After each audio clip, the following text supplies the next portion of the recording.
Welcome to Sweet Life Beat Life. We hope this video helps. In this video, I will show how to make an item frame door in Minecraft.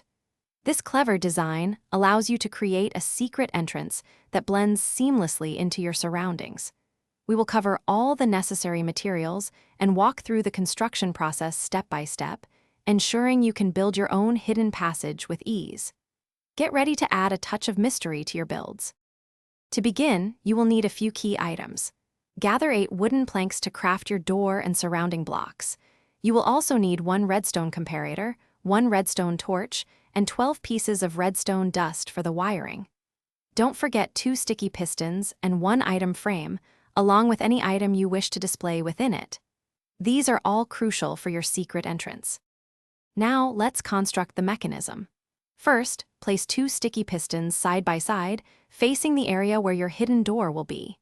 Behind the block where your item frame will sit, place a redstone comparator. Connect this comparator to the pistons using redstone dust, ensuring the signal reaches both. A redstone torch might be needed to invert or extend the signal, depending on your exact layout. With the mechanism in place, it's time for the finishing touches. Conceal all the redstone components with decorative blocks to make your door truly hidden. To operate it, simply rotate the item within the item frame. This will activate the comparator, extending or retracting the pistons. Test it a few times to ensure everything works perfectly. Now you have a fantastic secret entrance. Thanks for watching. Consider subscribing if we helped you.